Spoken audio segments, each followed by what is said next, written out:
Perkenalkan, nama lengkap saya Maria Lisi Sastra Kurnia Jastrada, NIM 52004112881. Saya mahasiswa semester 3 dari Universitas Teknologi Yogyakarta. Di sini, saya akan memaparkan materi terkait pengembangan efek atau template dari Face Landmark, dan juga saya akan memodekannya pada Lens Studio.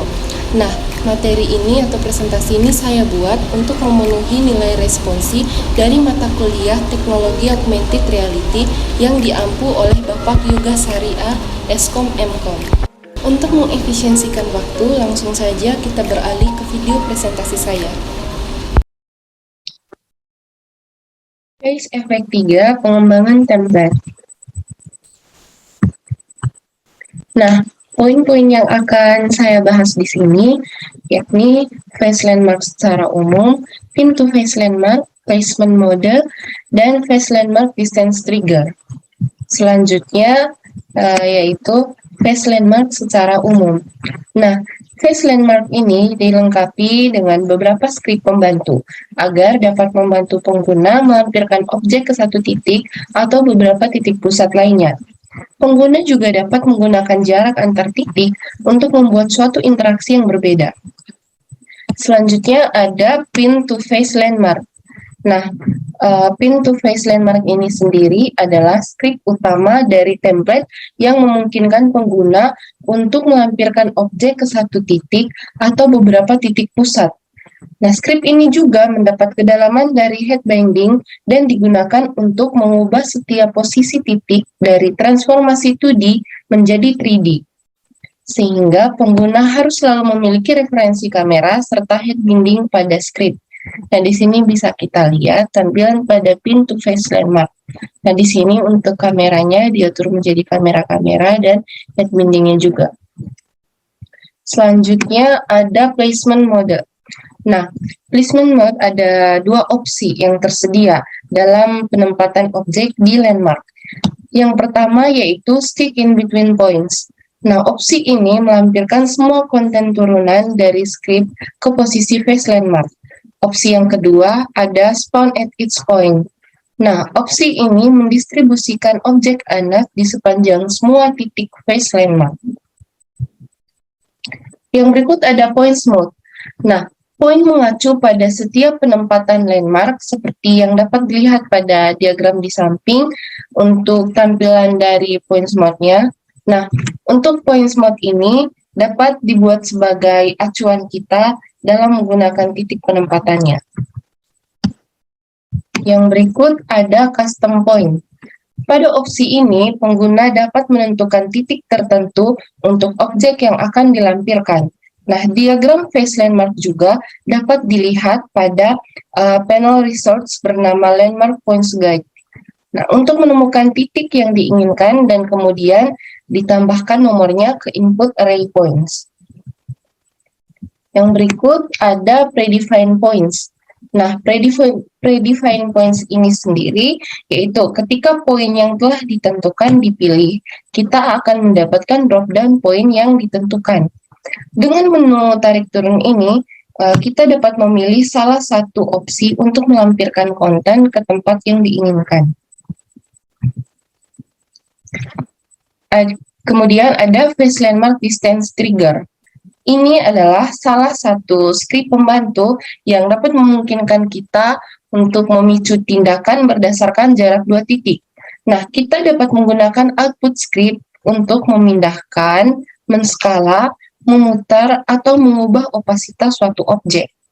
Nah, selain itu juga, kita dapat menggunakannya untuk membuat acara wajah khusus seperti kedipan mata. Kemudian ada getting distance. Nah, hal pertama yang akan kita lakukan adalah menentukan dua set landmark untuk menghitung jarak. Seperti sebelumnya, kita dapat menggunakan points mode untuk memilih antara predefined points atau custom points. Nah, berikutnya ada min distance dan max distance. Untuk min distance sendiri, seperti yang kita ketahui, min yaitu jarak minimum. Nah, di sini jarak minimum antara dua titik yang kita tentukan. Nah, misalnya untuk mencari jarak minimum antara bibir atas dan bawah adalah dengan menutup mulut dan melihat nilai distance-nya pada logat. Nah, nilai itu bisa disebut sebagai nilai jarak minimum. Yang berikut ada max distance. Nah, max distance sendiri yaitu jarak maksimum antara bibir atas dan bawah. Nah, untuk melihat jarak maksimum antara bibir atas dan bibir bawah, kita tinggal membuka mulut dan melihat nilai jarak pada logarnya. Nah, nilai tersebut dapat kita sebut dengan nilai max distance. Berikutnya ada tampilan dari min dan nilai max-nya. Nah, berikutnya ada smoothing. Nah, dengan mencentang bagian smoothing, kita dapat menggunakan penggeser untuk membuat nilai lebih halus dan tidak terlalu bergelombang, tetapi juga dapat mengakibatkan suatu penundaan. Untuk tampilan dari smoothing ini sendiri seperti ini.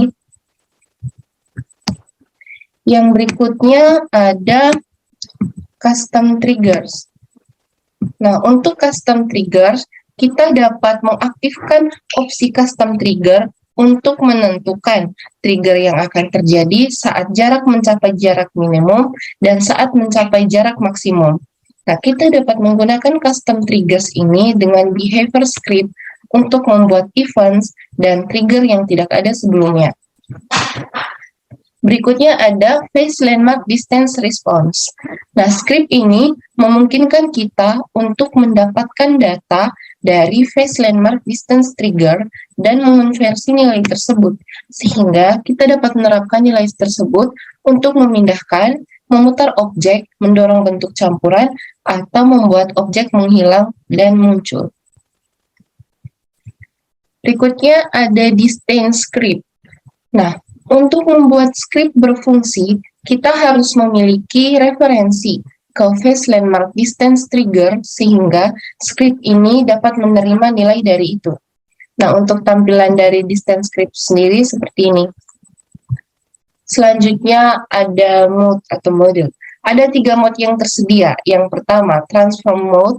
Nah, mode ini memungkinkan kita untuk memindahkan atau menskala objek berdasarkan nilai yang diterima dari Phase Landmark Distance Trigger. Yang kedua ada Blend Shape Mode. Mode ini memungkinkan kita untuk menggerakkan blend shapes berdasarkan nilai dari Phase Landmark Distance Trigger. Yang ketiga ada Opacity Mode. Nah, mode ini memungkinkan kita untuk membuat objek muncul atau menghilang berdasarkan nilai yang diterima dari Phase Landmark Distance Trigger. Untuk tampilannya sendiri, yang pertama tampilan dari transform mode, yang kedua ada tampilan dari blend shape mode, dan yang ketiga ada tampilan dari opacity mode. Nah, selanjutnya, oke, sekian presentasi terkait Phase Landmark Distance Trigger, atau di sini adalah pengembangan template dari Phase Effect 3. Selanjutnya, saya akan mempraktikkan cara pengerjaannya pada Lens Studio. Oke, baik. Selanjutnya, saya akan mempraktikkan penerapan dari Phase Landmark tadi pada Lens Studio. Langsung saja, yang pertama, klik New Project.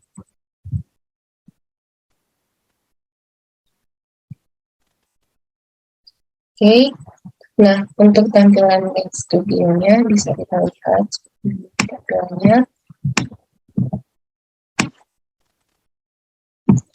Lalu yang berikutnya yaitu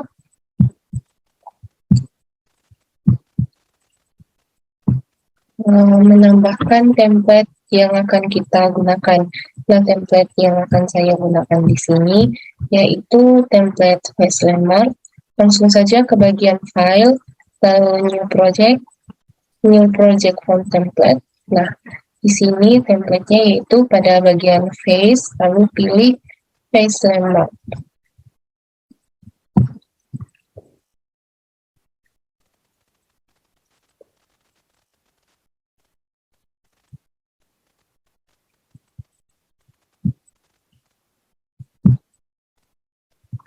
Nah, untuk tampilan dari template face landmark seperti ini bisa kita lihat. Langkah pertama yang akan saya buat di sini yaitu menghapus aset bawaan dari template face landmark ini lalu diganti dengan aset pribadi saya. Lalu di sini langsung di lock dan di delete. Oke, setelah di delete kita masukkan asetnya di sini.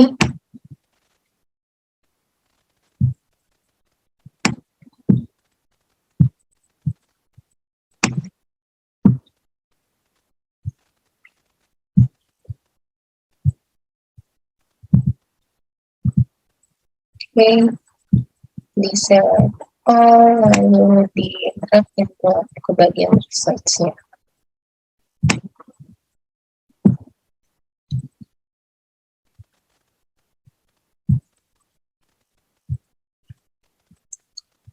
Lalu setelah itu,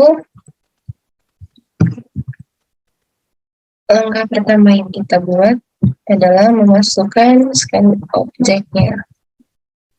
Scan objeknya di sini bisa kita duplikat menjadi 3 ya.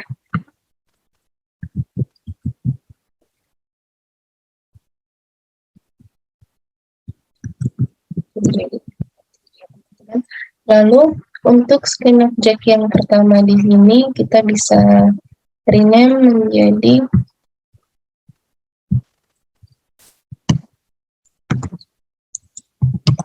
pin to mask.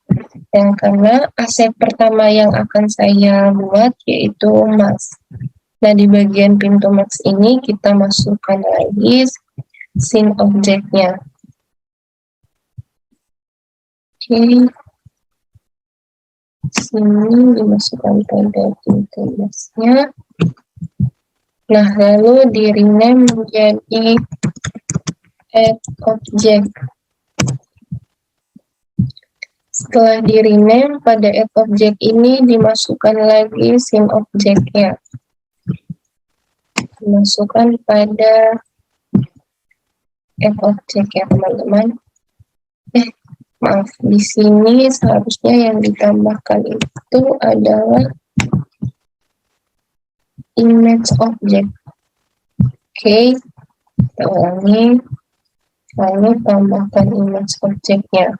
Nah, image objeknya ini bisa di rename menjadi mask. Baik. Nah, di sini kita ke bagian, kita drag previewnya ke sini. Lalu untuk pintu mask yang pertama, di bagian add objeknya itu, nah kita masukkan pintu face landmark dari script yang ada pada resource.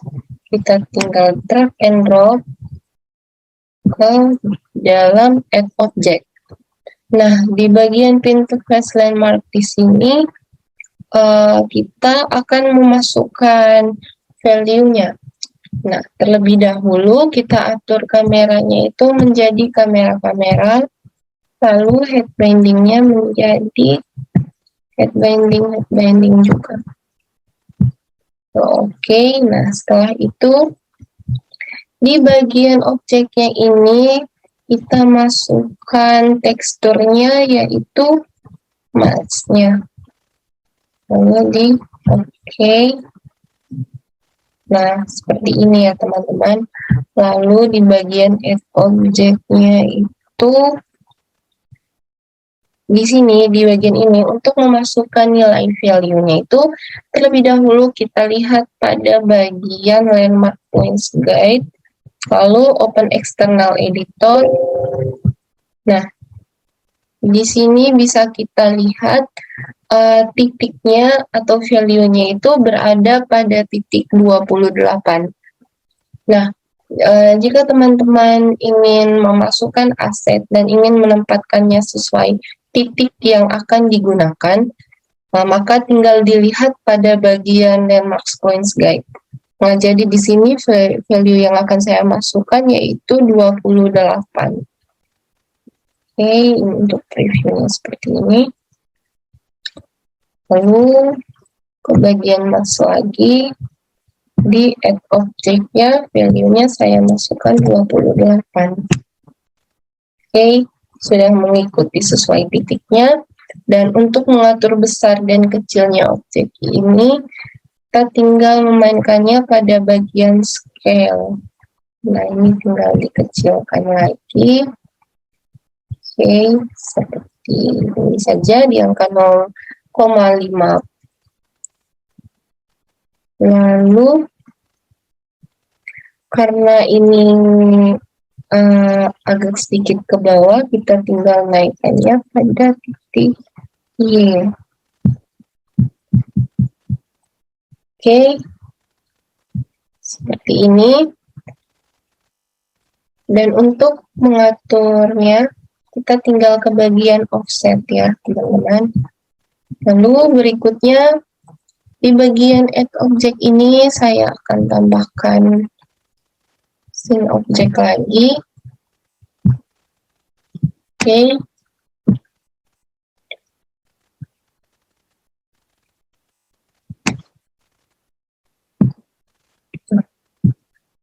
Sini saya akan rename-nya menjadi distance trigger.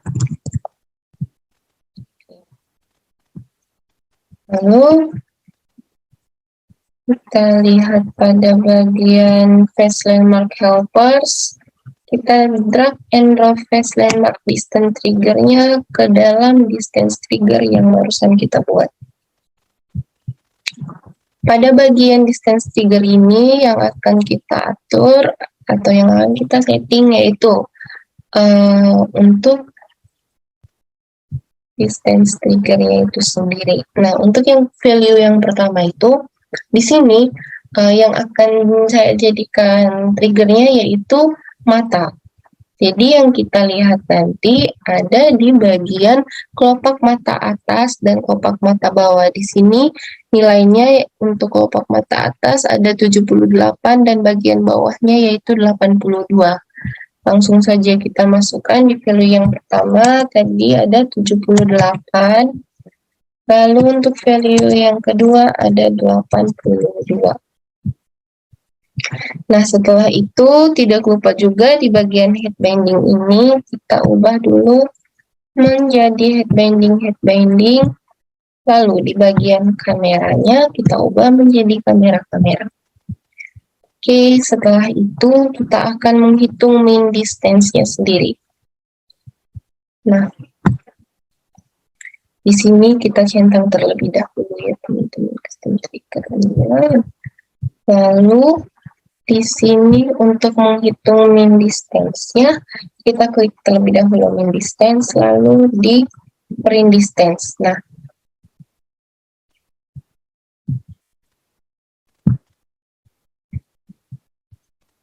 untuk melakukan print distance ini, pada bagian mean distance itu kita tutup mata kita terlebih dahulu, lalu menekan print distance-nya. Oke. Nah, di sini bisa kita lihat nilainya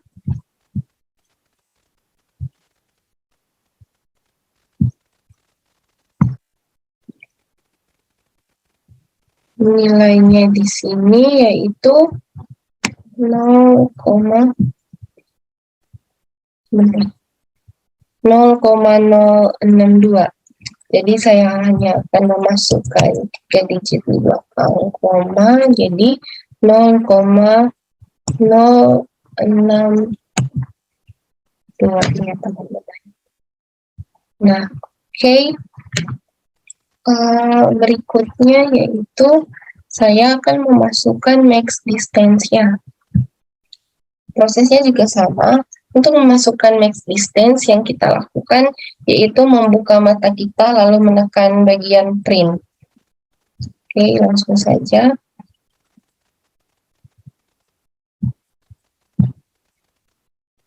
Oke. Di sini sudah keluar nilainya. Bisa kita lihat untuk max distance-nya itu tepat pada nilai 0,783. 0,783. Nah,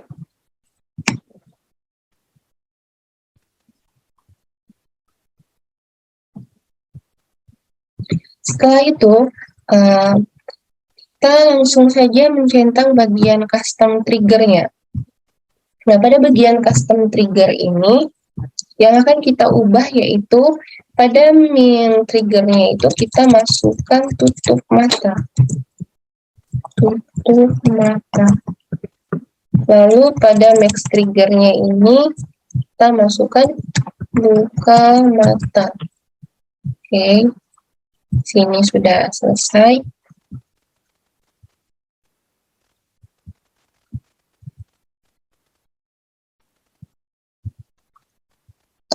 Lalu yang berikutnya adalah kita masukkan scene object.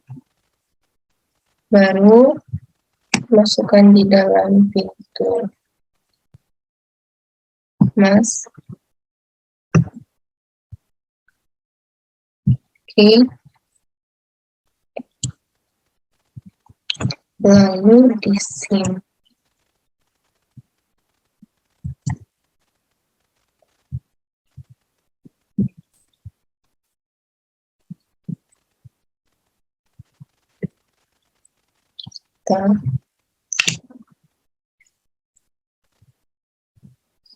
Ini kita lihat dulu.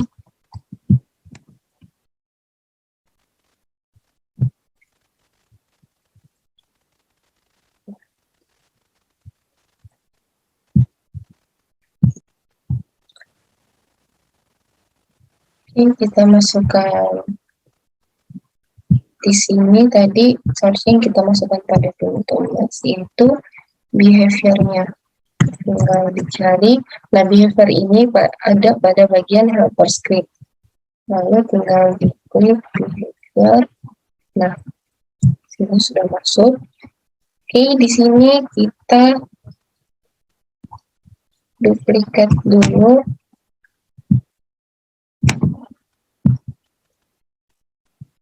Nah, untuk script yang pertama, di bagian behavior-nya ini, kita pilih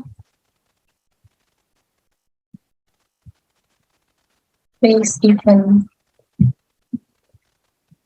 Lalu di event type-nya ini, di sini kita pilih yang pertama yaitu mode cost. Lalu, pada bagian nya di sini kita tetap pilih always, dan untuk delay time-nya di sini saya buat jadi 0,5. Oke. Dan untuk script yang keduanya itu di sini kita pilih face event juga. Nah, untuk event type-nya itu tetap yang dipilih yaitu mode open atau buka mulut. Lalu di sini untuk allow-nya tetap always, dan delay time-nya di sini sama 0,5. Oke, setelah itu dimasukkan, kita beralih ke bagian pintu mask lagi. Masukkan scene object baru.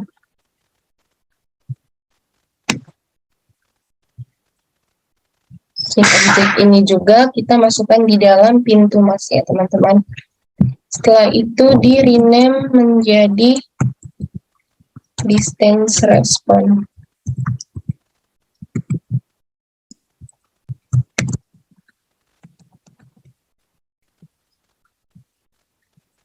Nah, di dalam distance response ini kita drag and drop face landmark distance response yang ada pada bagian face landmark helpers.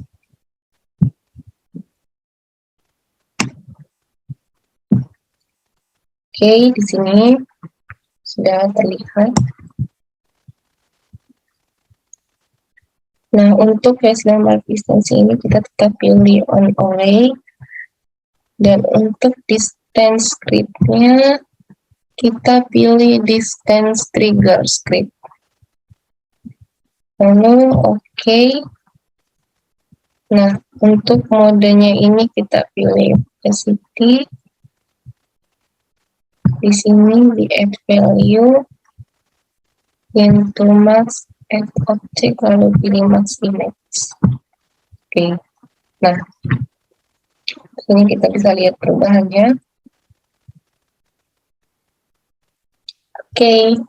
Lalu kita beralih ke aset yang kedua. Di sini kita ubah ya jadi pin to tanduk. Oke. Lalu ini bisa di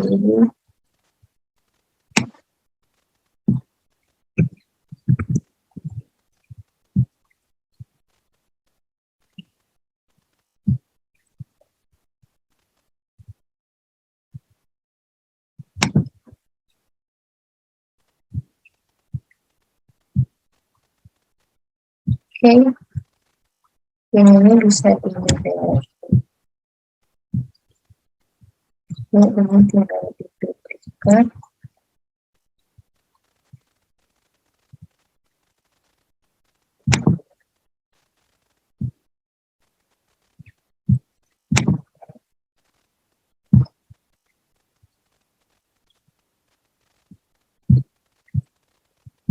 Oke, bisa muncul.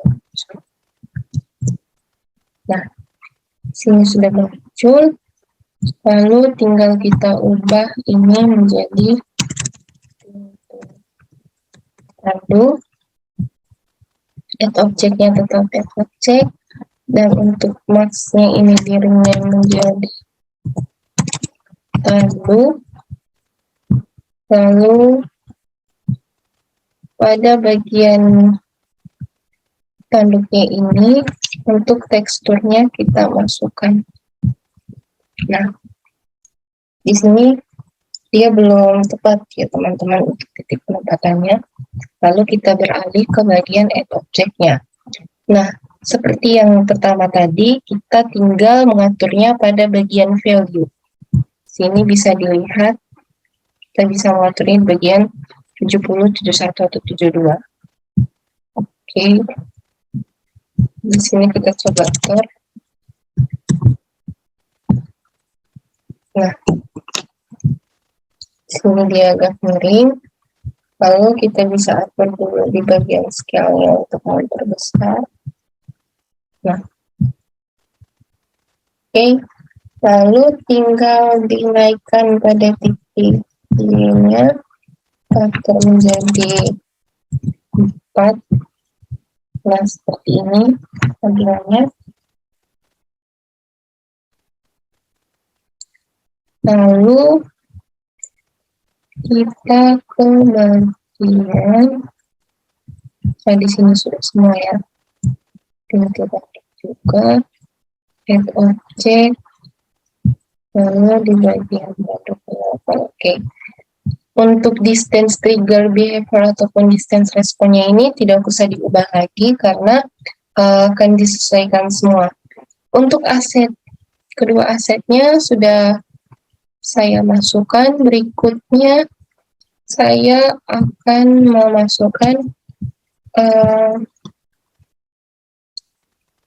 audionya ya teman-teman. Di sini di delete saja, lalu di objek tambahkan audio. Nah, untuk audionya di dalam audio ini sendiri kita tambahkan lagi behavior untuk membaginya suatu perilaku terhadap audio ini. Oke, di bagian behavior ini kita atur pada ininya triggernya di sini kita atur menjadi on custom trigger, lalu trigger name di sini kita bisa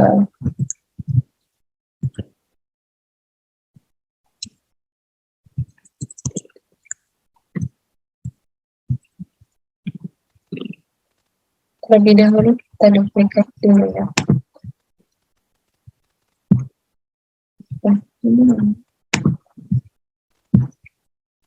Paste.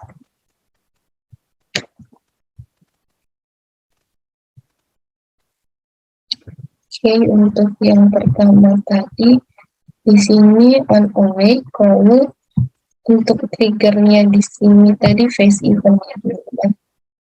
Lalu event type-nya di sini mode close, untuk face indexnya tetap 0. Lalu untuk allow-nya di sini juga always, untuk delay time-nya juga di sini tidak usah diubah. Dan untuk response type-nya di sini kita tambahkan play sound. Nah, untuk action-nya kita ubah menjadi stop. Karena di sini kita sudah mengubah event type-nya mode close, maka di action-nya di sini dibuat stop. Lalu di script yang kedua kita masukkan untuk triggernya itu face event. Event type-nya itu mode open, sudah pas, face index-nya 0. Lalu untuk response type-nya di sini play sound. Nah, untuk action-nya play dan audio track-nya di sini kita masukkan aset audio kita. Nah, sudah ya teman-teman. Oke, coba kita tes dulu.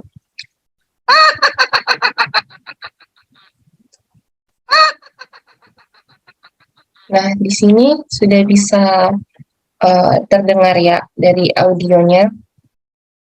Oke, untuk audionya sudah selesai. Selanjutnya kita masukkan background. Nah, untuk memasukkan backgroundnya terlebih dahulu kita tambahkan screen image. Nah, ortografi kamera ini kita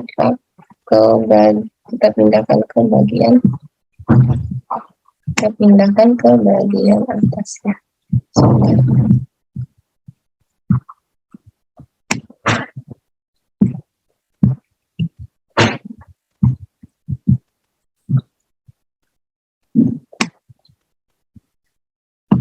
Oke.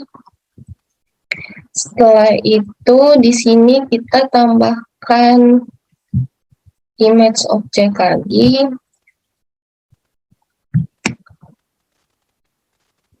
Oke.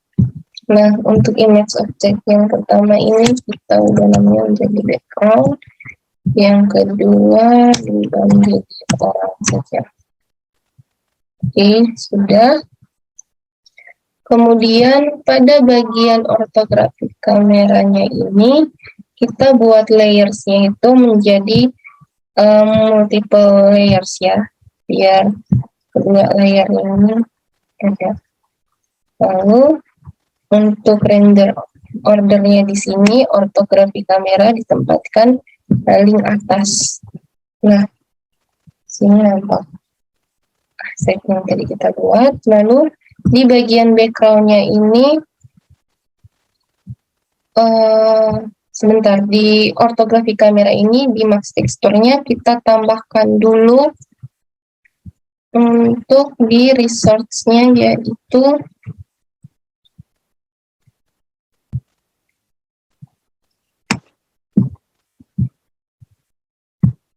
di sini portrait background. Di segmen tekstur portrait background. Nah, oke. Lalu kita tambahkan juga yaitu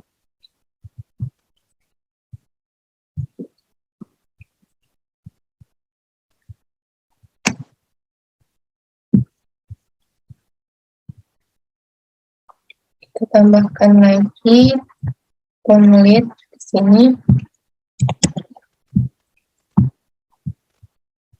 Oke. Nah, setelah itu pada max texture-nya ini dipilih portrait background segmentation ya teman-teman. Oke, sudah dipilih. Lalu kita ke bagian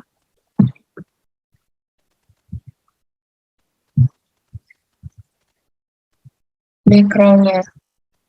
Nah, pada background ini kita masukkan di bagian teksturnya background.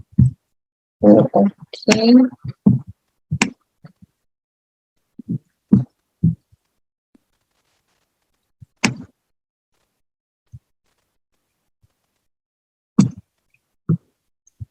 Setelah itu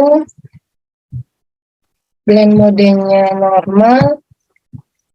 Untuk stretch mode-nya ini kita pilih fill and cut. Oke. Nah, setelah itu kita ke bagian image object yang kedua. Materialnya ini dimasukkan only. Oke. Lalu untuk teksturnya di sini kita pilih device camera texture. Nah, blend mode-nya itu normal. Lalu kita ke bagian on-bit-nya lagi. Di sini kita centang opacity teksturnya. Lalu kita masukkan background. Oke. Sini bisa kita lihat. Opacity teksturnya sudah masuk. Background, teksturnya device kamera tekstur, materialnya on-bit. Lalu di sini stretch mode-nya kita pilih juga fill and cut. Nah, pada background-nya kita cek lagi di sini sudah teksturnya itu background default. Lalu kartografi kameranya juga di sini sudah semua. Oke. Untuk tampilannya seperti ini ya teman-teman. Tampilannya seperti ini, dan jika kita mau mengecek audionya lagi, tinggal membuka mulut.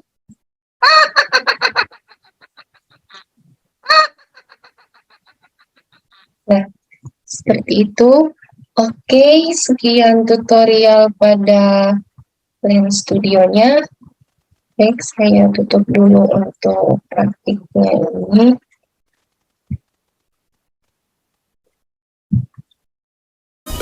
Oke, sekian presentasi saya dan praktik pada Lens Studio. Bila ada kesalahan, saya mohon maaf, dan juga semoga materi ini bermanfaat bagi teman-teman semuanya. Terima kasih.